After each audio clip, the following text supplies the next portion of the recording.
Hello everyone, आप सभी का स्वागत है। मैं हूं स्नेहिल श्रीवास्तव और यह है क्लास 10th की क्वाड्रेटिक इक्वेशन चैप्टर की फुल डिटेल्ड क्लास। इस क्लास को शुरू करने से पहले मैं इस क्लास के इस चैप्टर का क्वाड्रेटिक इक्वेशन का वेटेज बताना चाहूंगा, जो कि 8 से 10 मार्क्स के क्वेश्चन आते हैं हमारे 100 में से बोर्ड्स के एग्जाम्स में से। अगर हम इस पूरे मैथ्स के सारे चैप्टर्स में देखें तो क्वाड्रेटिक इक्वेशन यहाँ कहीं लाई करता है, मतलब कि इससे ज्यादा जो हमारे इंपॉर्टेंट चैप्टर्स हैं वो आप लीनियर इक्वेशन समझ लो, ट्रिग्नोमेट्री समझ लो, और कुछ दो हमारे प्रोबेबिलिटी एंड स्टैटिस मेंसुरेशन आ जाता है। तो क्वाड्रेटिक इक्वेशन बहुत ही हाई मार्क्स कंटेन करने वाले चैप्टर्स में से एक चैप्टर है। अब अगर हम क्वाड्रेटिक इक्वेशन शुरू करना चाहें तो उससे पहले हम पॉलिनोमियल, जो कि इसका छोटा सा बैकग्राउंड कवर करता है, वो मैं बताना चाहूंगा।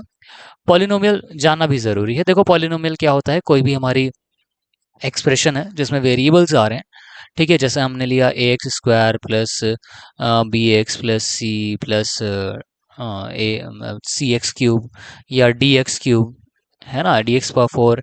ऐसे करके मैंने ढेर सारे कुछ भी ले लिया है ना अपने मन से, ठीक है। तो इसमें हमारा क्या होना चाहिए? कांस्टेंट होने चाहिए, वेरिएबल होने चाहिए, और जो इंटीजर की पावर्स होती है ना वो नॉन नेगेटिव इंटीजर होने चाहिए। जो पावर होती है ना वो नॉन नेगेटिव इंटीजर्स होनी चाहिए। मतलब अगर आपने लिख दिया ए एक्स टू द पावर 2/3, तो it is not a polynomial, ठीक है। वो होते हैं जिनकी पावर्स क्या होती हैं, हमेशा एक पॉजिटिव इंटीजर के फॉर्म में होती है। इंटीजर मतलब 1 2 3 4 5 6 7 8 9 10, ठीक है। पावर जीरो भी हो सकती है, मतलब नॉन नेगेटिव इंटीजर होना चाहिए। एग्जाम्पल अगर हम देखें तो 4x² प्लस 3x-7, जो इसमें पहले से लिखा है इस पीपीटी पे, वो उस पर आपको ध्यान देने की ज्यादा जरूरत नहीं है, ठीक है। अब आराम से समझो क्वाड्रेटिक पॉलिनोमियल क्या होता है। तो ऐसा पॉलिनोमियल जिसकी डिग्री 2 हो, डिग्री का मतलब हाईएस्ट पावर, पूरे उस पॉलिनोमियल में जो हाईएस्ट पावर हो वो 2 हो, उसी को हम डिग्री कहते हैं। तो ऐसा क्या हो सकता है? जैसे ये आप इक्वेशन देख रहे हो, या मैं एक और लिख देता हूँ, 5x² प्लस 8x प्लस 7। तो यहाँ पे हाईएस्ट पावर क्या है? यहाँ 1 है, यहाँ 0 है, यहाँ 2 है ना। किसकी हाईएस्ट पावर? वेरिएबल की हाईएस्ट पावर, ठीक है। तो उसी को हम डिग्री कहते हैं। तो ऐसी जो पॉलिनोमियल्स होते हैं इन्हें हम कहते हैं क्वाड्रेटिक पॉलिनोमियल।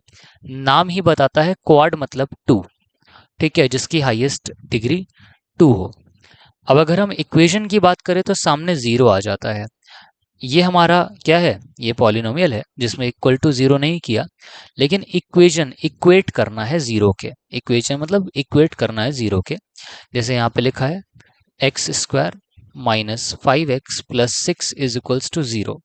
तो ये आपको बताता है कि ये एक इक्वेशन है और ये एक पॉलिनोमियल है। समझ में आया कि पॉलिनोमियल और इक्वेशन में क्या फर्क होता है? इक्वेशन को हम इक्वेट करते हैं 0 के इक्वल, और पॉलिनोमियल को हम सिर्फ नॉर्मल इस तरह से लिख करके छोड़ देते हैं। कुछ फैक्ट की बातें अगर हम बताएं कि, तो जो हमारा क्वाड्रेटिक इक्वेशन होती है इसके मैक्सिमम 2 सॉल्यूशन होते हैं। जितनी डिग्री होगी उतने ही सॉल्यूशन होंगे किसी भी इक्वेशन के, ठीक है। ये तो बेसिक चीजें थी जो आपको कॉन्सेप्ट पता होने चाहिए, मतलब जो आपको बेसिक्स पता होने चाहिए इस चैप्टर के। अब आगे बढ़ते हैं, फैक्टराइजेशन मेथड पे आते हैं, ठीक है। फैक्टराइजेशन मेथड में क्या होता है कि जैसे अगर हमको कोई भी, मैं यहाँ पे स्क्रीन लेके दिखाता हूँ आपको, वेट, ठीक है। हाँ, बस 1 मिनट देना मुझे। पहले तो ये देखो, एक इक्वेशन यहाँ दी है x² plus 7x plus 10 is equals to 0। तो इसके फैक्टर इसने निकाले, जो कि 5 और 2 आया। कैसे आया ये मैं आपको बताऊंगा, ठीक है। और यही आपको सीखना है, यहाँ से आपकी लर्निंग शुरू होती है। लर्निंग का मतलब रटने का नहीं है, लर्निंग का मतलब है कि आप सीखना कुछ शुरू करेंगे यहाँ से। अभी तक जो था वो बेसिक्स था, लेकिन अब जो आएगा वो आपका कोर आ जाएगा, मतलब वेरी इंपॉर्टेंट। यहीं से सब चैप्टर शुरू होने वाला है। पहले एग्जाम्पल को हम अच्छे से समझते हैं, ठीक है। x² plus 7x plus 10। तो हम यहाँ पे एक ब्लैक स्क्रीन खोलते हैं, क्योंकि ब्लैक स्क्रीन मुझे ज़्यादा पसंद है। x² plus 7x plus 10 is equals to 0 दिया गया, सॉरी 0 दिया गया, ठीक है। तो अब आपसे बोला गया कि ये क्वाड्रेटिक इक्वेशन आपको दी गई है, क्वाड्रेटिक इक्वेशन आपको दी गई है, और क्वेश्चन यही आएंगे एग्जाम में। आपको प्रीवियस ईयर क्वेश्चंस अगर आप उठा के देखो, यही क्वेश्चन आने वाले हैं, ठीक है। ठीक है। तो इसको कैसे सॉल्व करना है, तो आपको यहाँ पे पहले मैं एक जनरल फॉर्म लिख के दिखाता हूँ इस इक्वेशन का। जनरल फॉर्म क्या होता है भाई? जनरल फॉर्म होता है कि जब आप किसी भी इक्वेशन का एक ऐसा फॉर्म लिखते हैं जहां पे आपने वेरिएबल को कोई एक अलग नाम दे दिया और कांस्टेंट को ए बी सी नाम करके लिख दिया। बाद में भले वो ए की जगह यहाँ पे 1 आ जाए, बी की जगह यहाँ पे 7 आ जाए और सी की जगह यहाँ पे 10 आ जाए। तो इसका जो मेन फॉर्म होता है वो क्या होता है, उसी को हम जनरल फॉर्म कहते हैं। अब इसको सॉल्व कैसे करना है? सॉल्व करने के लिए क्या करना होता है कि जो ए है और सी है उसको मल्टीप्लाई करते हैं। तो यहाँ ए और सी क्या है, 10 है। ठीक है। अब ये जो ए और सी आता है इसको ऐसे फैक्टराइज करो कि इनका सम जो है वो बी बी आ जाए। ठीक है। तो जब आप 10 को फैक्टराइज करोगे तो 10 का आता है 5 × 2। ठीक। तो 5 + 2 क्या आता है, 7 आता है। तो अब आप इसी को बस लिख दोगे, देख रहे हो कितना ईजी है। इसी को देखो, इसको और इसको मल्टीप्लाई किया, पहला और आखिरी वाला, और जो भी आया उसको फैक्टराइज किया। फैक्टराइज ऐसे करना है कि उनका सम क्या आना चाहिए, 7 आना चाहिए। तो अब इसको ऐसे लिखो, 5x + 2x + 10 = 0। मतलब ये ऐड होकर के वापस से यही बन जाएगा। ठीक है। ओके। अब आप इन दोनों में देखो और इन दोनों में कॉमन देखो, तो आप देखो कि 1x कॉमन है दोनों में, x + 5 बच रहा है।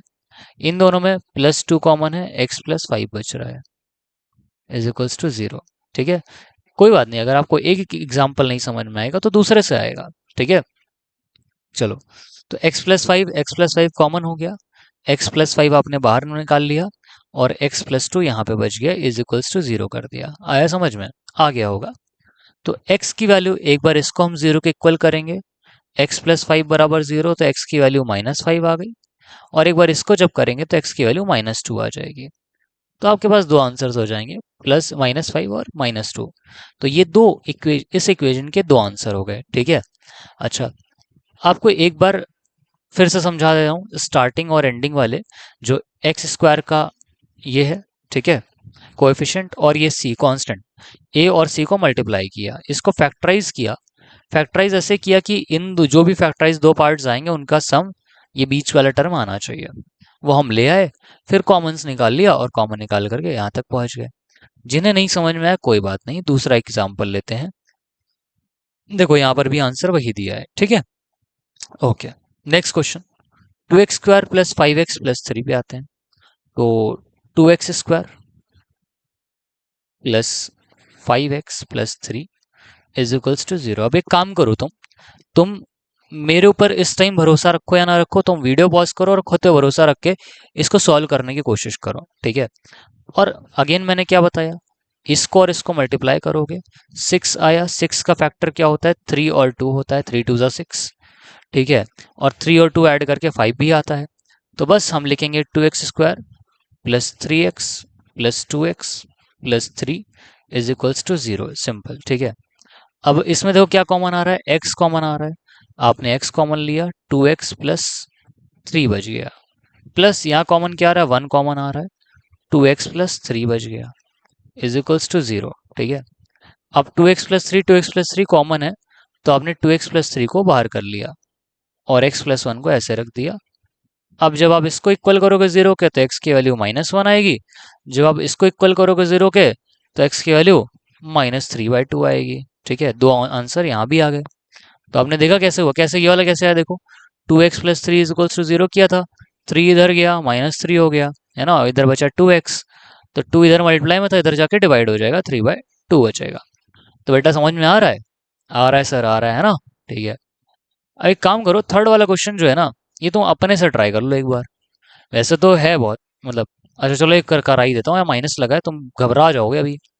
तुम घबराने से अच्छा मेरी बात सुन लो, मैं जैसे करा रहा हूँ कर लो।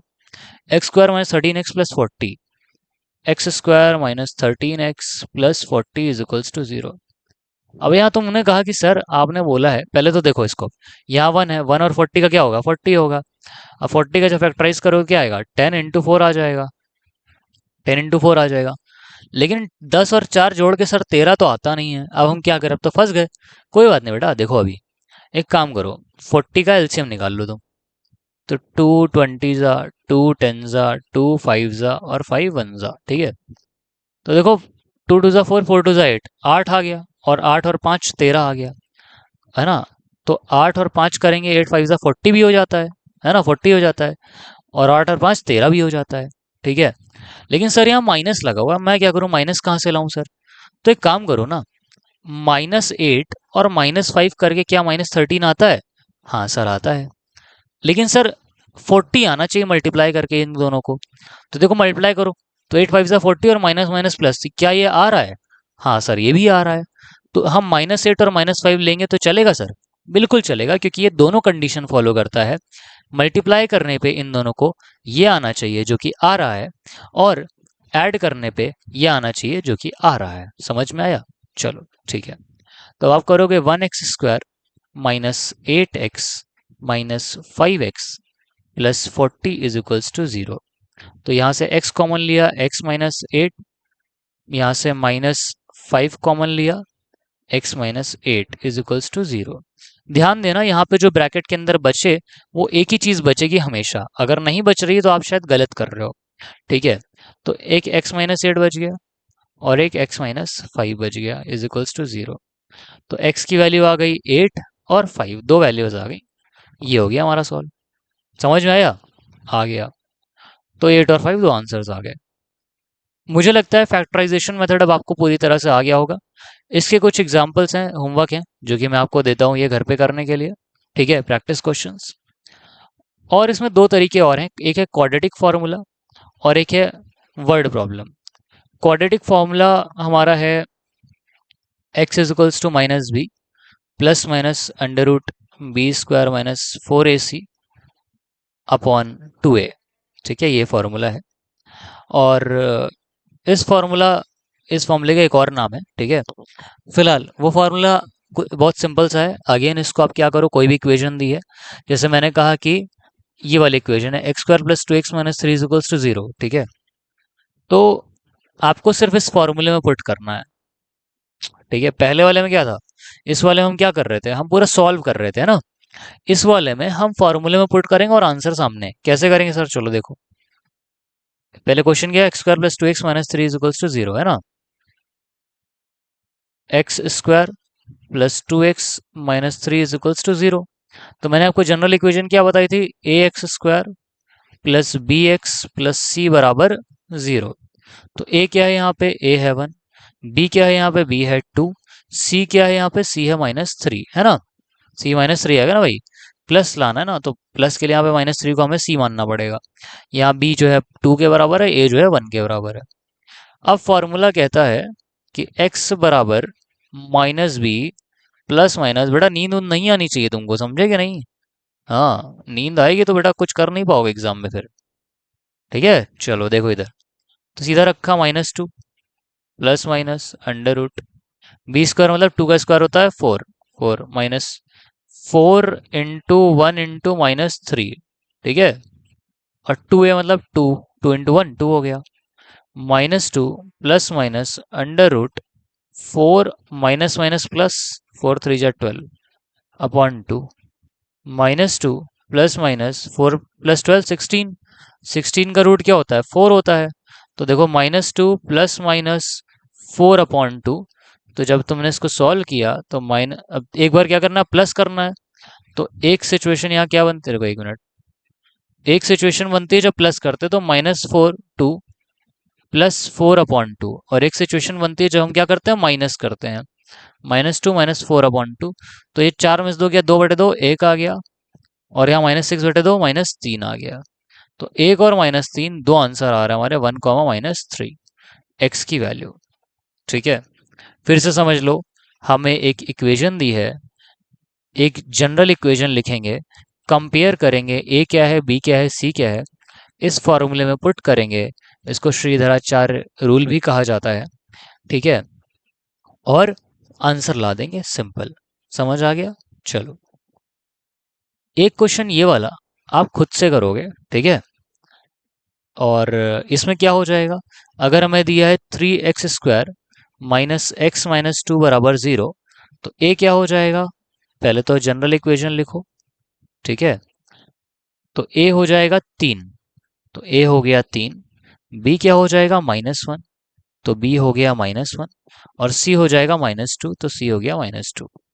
अब आप फॉर्मूला लगाओगे, फॉर्मूला ये है हमारा, इस फॉर्मूले को रखोगे आपका आंसर आ जाएगा। ठीक है। इसके बाद आती है वर्ड प्रॉब्लम्स। वर्ड प्रॉब्लम्स भी थोड़ी टफ होती हैं क्योंकि इस चैप्टर में बाकी सारी चीजें तो सबको आ रही हैं। ठीक है, सबको आ रही हैं, लेकिन वर्ड प्रॉब्लम आपको समझनी पड़ती है बेटा। बेटा जी समझ रहे हैं आप, समझनी पड़ती है। तो समझो। ठीक है। रेक्टेंगल एरिया, रेक्टेंगल का एरिया है 60 सेंटीमीटर स्क्वायर। ठीक है। लेंथ जो है 5 ज्यादा है विड्थ से। ठीक है। तो इक्वेशन क्या बनेगी? तो भैया ऐसा है कि अगर लेंथ हमारी विड्थ से, मतलब विड्थ को हम ब्रेथ मानते हैं, ब्रेथ +5 है, और ब्रेथ तो ब्रेथ ही है ना, और एरिया दे रखा है 60, तो सीधी सी बात है एरिया होता है लेंथ इंटू ब्रेथ। तो एरिया 60 दिया है, लेंथ हमारी b+5 है, और b ये है। इसी को अब हम सॉल्व करेंगे। 60 is equals to b+5 into b. चलो, 60 is equals to b+5 into b. तो b को आप एक बार इससे किया, b को एक बार इससे किए, तो b और b भैया मिल करके b² बना दिए, b और 5 5b बना दिए, बराबर 60 बना दिया। 60 इधर चला जाएगा तो इधर 0 रह जाएगा। b² plus 5b minus 60। Again आपके पास आ गया है एक क्वाड्रेटिक इक्वेशन, जहां पे आपके पास दो ऑप्शन है। या तो आप हमारा स्प्लिटिंग मेथड लगा लो, जो पहला मेथड मैंने आपको पढ़ाया, या फिर आप श्रीधराचार्य फॉर्मूला, या वो फॉर्मूला जो दिया था वो लगा लो। ठीक है। फॉर्मूला क्या था? -b plus minus √b² minus 4ac/2a। और स्प्लिटिंग टर्म क्या था? स्प्लिटिंग टर्म था कि हम जो है पहले वाले और लास्ट वाले को मल्टीप्लाई करते हैं और फिर उसको डिस्ट्रीब्यूट करके ये लाते हैं। ठीक है, दोनों तरीके थे। अब मैं ये वर्ड प्रॉब्लम वाला, आपके पास दिक्कत कहाँ थी? जब तक आप इक्वेशन ना बना लो। इक्वेशन बनाना देखा कितना इजी था, ऐसा ही ये भी है हमारा। इक्वेशन बनाएंगे, सॉल्व हो जाएगा। ठीक है। तो अब हमारे पास पूरा चैप्टर ये लगभग एंड हो गया, और इसमें कुछ भी नहीं बचा जो आप ना कर सको। ठीक है। लेकिन इसकी डिटेल्ड क्लास हमारे जो पेड बैचेस हैं उसमें कराई जाती हैं, उसमें के क्वेश्चंस पे ध्यान दिया जाता है, सारी चीज़ें दी जाती हैं। वही चीज़ें ऑनलाइन भी चलती हैं, लेकिन पेड बैचेस में आप पे ध्यान ज़्यादा दिया जाता है, प्रॉपर कोचिंग की तरह उसे रन किया जाता है।